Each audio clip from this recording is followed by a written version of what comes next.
Okay, guys, we're going to start with, as Josh Allen would say, co-wide. Hands up. Okay, first we'll go with Jeff Drummond.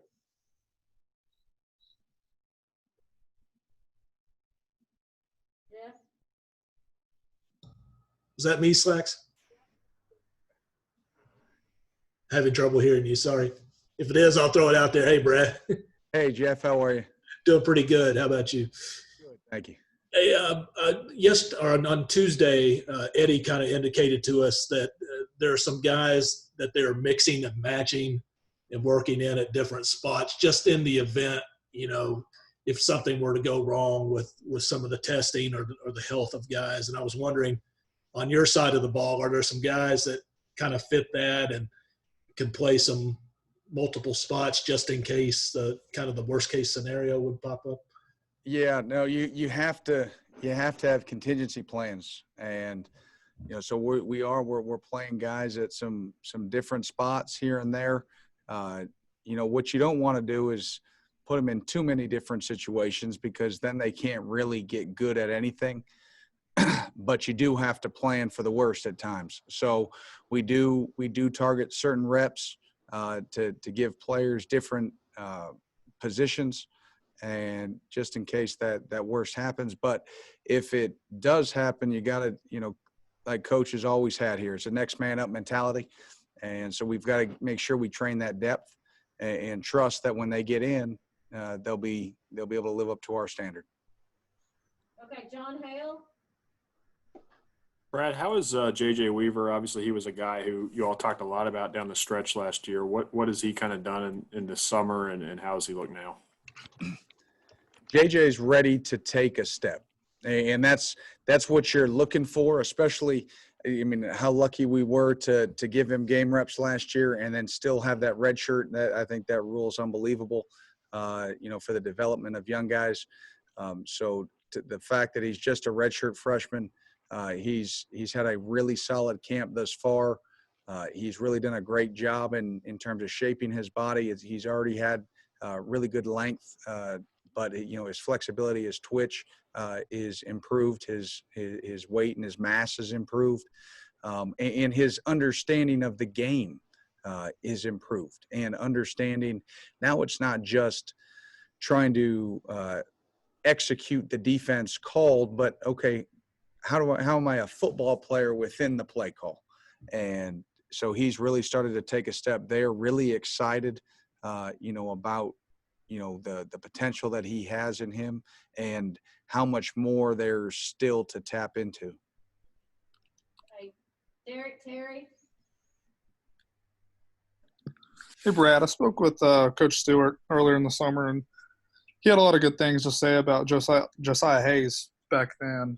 Obviously, he's at a position that there's some veteran guys in front of him, but so far, what have you liked about him so far in camp?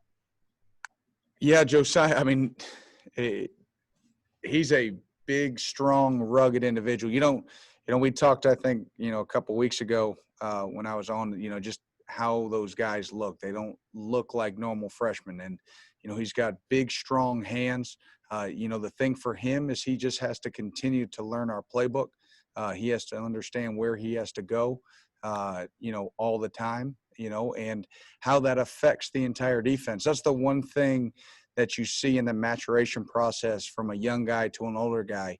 They understand that their mistakes affect everybody behind them, and especially a front guy, because a front guy, if he pops his gap, then the second level defender is going to have to try to make it right. And if he doesn't see it, then it's going to be on the third level defender. So there's a trickle down effect. Now, to that effect, we always say if a front guy, makes a mistake, there's two levels to make him right.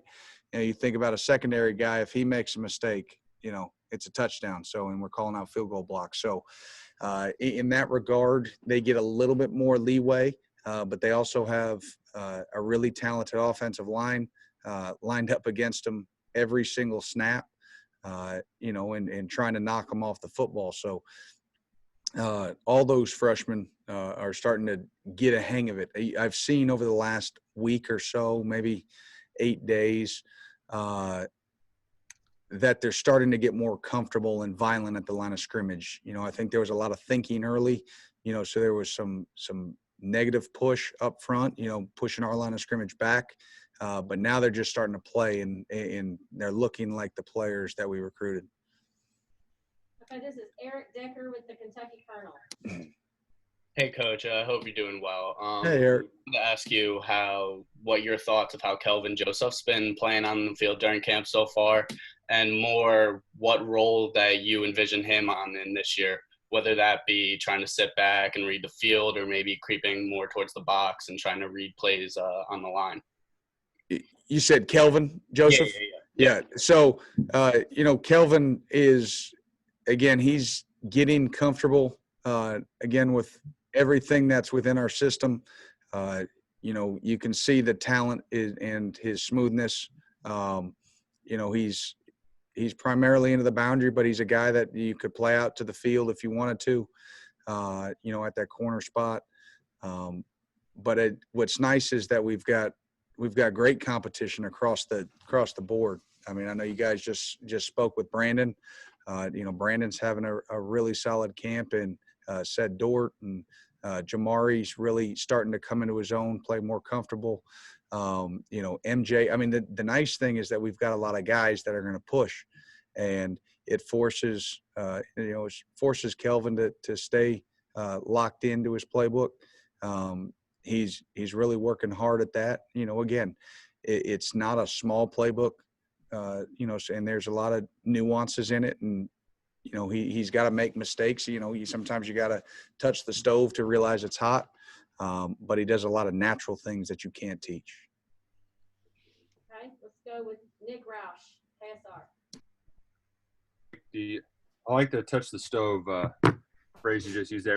But staying on the corners, Brandon said he's been working in with nickel. Who all has been rotating there, and do you have a guy who's probably best fit for that spot? You know what? You know, at this point, we've actually been rotating quite a few guys in there, just trying to figure out what the best combination is.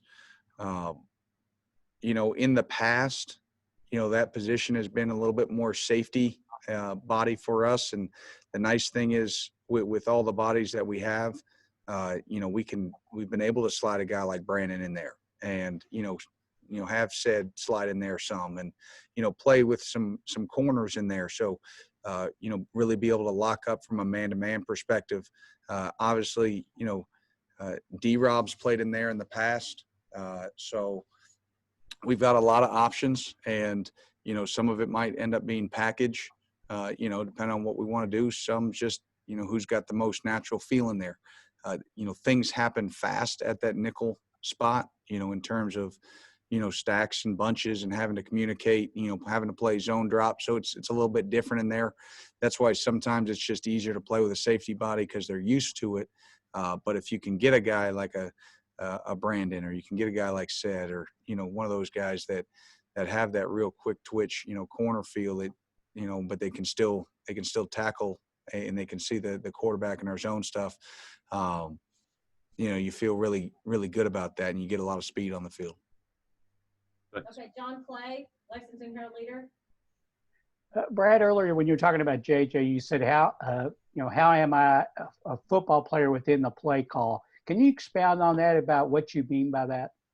Yeah, you know, sometimes it's you know, especially a young guy, you tell them what their job responsibility is from a 30,000 feet view, and that's how they play it. You know, they play, well, coach, you just told me that I'm the C gap, and now you start getting to the nitty gritty. Okay, you are the C gap, but what kind of block are you getting? You know, what kind of recognition do you need? Where are your eyes? All right. Yes, I told you that you're the C gap player, but hey, listen, if you've gotten, you know, an overreach, you know, all you're going to do is run yourself out of the play. Sometimes you got to be a football player pushing by, and yeah, maybe you end up in the B gap, but you did your job, you know, in the process. Now we don't want guys going rogue and just doing their own thing, but that's where understanding how to be a football player, how to execute your job in different ways depending on you know, what the offense presents to you. Okay, Larry Vaught. Brad, I was wondering with the depth you seem to have in the defensive line, how many defensive linemen would you like to be able to play in a game, and how do you go about deciding how you might divide reps up among that many guys, which I know is a nice problem, but how do you still decide that? I mean, we'll play as many as we need to play. Obviously there's roster limits, and so you can't just always have everybody available. But you'd like to think that you can go, and play, essentially 3 deep, where you've got 9 guys across the front. But if you can play 7 or 8, really, significant snaps, that means you can stay fresh. And then when you're out there for your snaps, right, you're going full speed, 100% all out. You don't have to hold something in the tank. That's the one thing when you don't necessarily have depth, we're all humans. And if I know that there's a potential that could be an 8-play drive, I can't just use all my energy on the first 3. So maybe I hold back a little bit. Maybe I don't chase as hard on the backside. When you've got depth and you can play 6, 7, 8, guys, maybe even get to 9, now you can say, hey, listen, I'm going to play, hair on fire for 3, 4 reps. Boom, we're going to put someone else in. All right, they're going to do the same, and I'm going to come back in. And, so we feel good about that, still trying to build depth. But, today was a really solid practice for those guys. I really love their effort, their understanding. Coach Stewart has been unbelievable with those guys. The energy that he brings, and it shows because it's rubbing off on them, and they're playing with that same extreme energy, and it's fun to be a part of out there. Okay, Josh Moore, Harold Leader. Brad, how has Jamin adjusted to, presumably taking on a bigger role? Because he's not new to this, but he's also going to be asked to do a lot more this year. Yeah, that's a good question, Josh. I think having success down the stretch last year has really helped his confidence. And I think what also has helped is to play next to a guy like DeAndre. And they're a really solid pairing together. They really enjoy playing football. They're 2 guys that really enjoy. That's the nice thing about that room. I know, behind those guys there may not be a ton of experience, but you see guys like Bembry and and Casey and De'Eric Jackson. They like football. They like to be around each other. They like to work. Coach Summerall is going to make sure they work. He gets after them. And I don't want to say any group's harder working than the other, because that's the fun part about going out to practice. You look to your left and you see the D-line working. You look to your right and you see those DBs working. You look straight ahead, you see the inside backers working. And so then I look at those outside guys and be like, hey, fellas, you can't be the slacking group. So we got to work just as hard. And, when you've got that, you've got a chance. All right, last question is Jeff Drummond.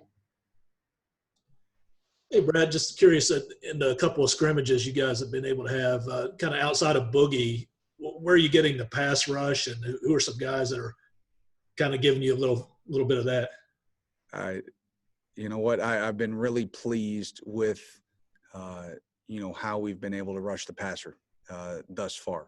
And, you talk about a guy like Jordan Wright, you talk about JJ, have had, their scrimmage. Both those guys, along with Boog, had some tremendous rushes. Then you talk about inside, and obviously Josh Pascal's been a difference maker in there.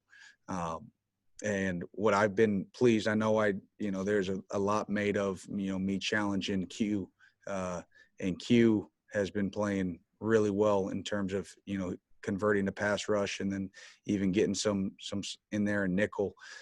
Phil Hoskins is going to have I think he could have a really big year. I really do. He's big, he's twitchy. I know we talked about it last year. Unfortunately, we weren't able to have him. But he's come back with sort of a different mindset.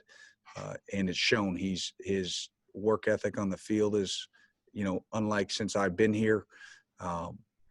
And then you've got young guys pushing, like Isaiah Gibson is really flashing. So, the pass rush right now, knock on wood, is a little bit sort of the, I don't want to say the least of my worries, but I know Coach Stu's got them going, and we're hunting pretty good from the outside. All right, thank you, Coach. 1 second with the cue.